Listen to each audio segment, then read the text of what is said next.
son, it's okay to listen to other people's, beliefs and be able to tolerate their opinions and their, what they think about or side with or what their leanings are socially or spiritually or intellectually. You have the room to disagree with them, or maybe not disagree with them because you may not have enough information on the subject to be able to give your own opinion. But it's okay to listen to other people's spiel as long as it's tactful and it's cordial and done respectfully. But listening to it doesn't mean you condone it or appreciate it or embrace it. Receive it as your own. You can listen to other people's opinions and ideas, but you don't necessarily have to grab onto it like hook, line, and sinker. You don't have to completely grab onto it or latch onto it. Just put it in a file somewhere that says wait for further information. A lot of times people are hasty in making decisions based on very limited information, and it's not a good idea usually. You don't necessarily have to thoroughly research the subject because that could be an endless endeavor. But you have to get enough information about it to where you can make an informed decision, because there's a lot of gray areas in this world. And, I know there's certain fundamentalists that are sold out on one thing, and that's how they look at everything through that lens. Everything's got to be filtered through that particular doctrine or that covenants of beliefs or whatever. But they filter everything through it, and it's got to be conformed to it and aligned with it. I no longer have that approach. Yes, I appreciate the religious texts and other people's beliefs, that are supposedly used as a standard for measuring truth. But you still have to look at the big picture. You still have to see things in their totality. You can't be narrowly focused. You've got to be able to. You got to be able to narrow it down. Yeah, but you also have to look at a wider picture. You have to widen it out too and look at the bigger picture.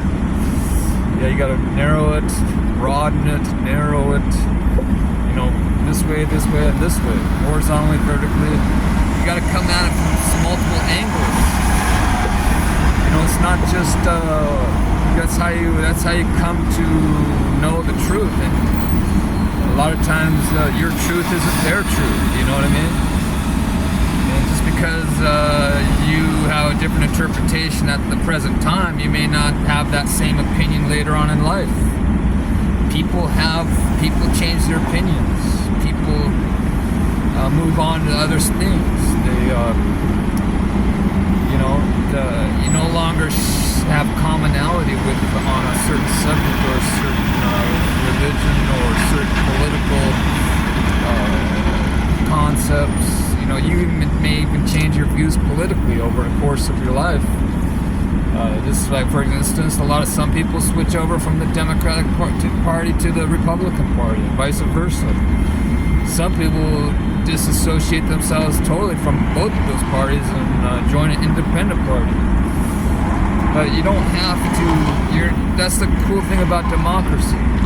You're not forced to be a Republican. You're not forced to be a Democrat. You don't even have to vote. We have the freedom not even to involve ourselves in the political aspirations or political activity. You don't have to. It's not forced upon us like in other certain third world countries.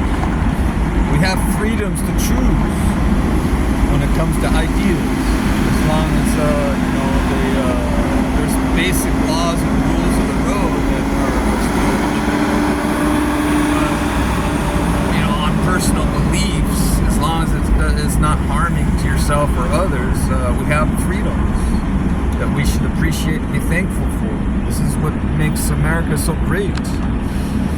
is we can share our ideas and opinions about life and still shake hands and give us each other hugs and kisses afterwards. We don't have to be angry and bitter over, oh, you're wrong and he's right, or they're wrong and you're right. I mean, it's usually over trivial little BS. You know, if you look at the big picture, does it really ultimately matter if that person believes this or believes that? You know, yes, we came from aliens, or no, we were created, or no, it all happened by accident. I mean, yeah, it's important to have the truth about it and to endeavor to seek the truth about it. But the person has their own free will, whether or not to believe in God or God as you see it, because it may not be God as they see it. But we have freedoms that we should respect each other, to disrespect each other, but we should respect each other's opinions, even though there may not be agreeable. Because really, there's no harm in believing, whether it be Muhammad or Jesus or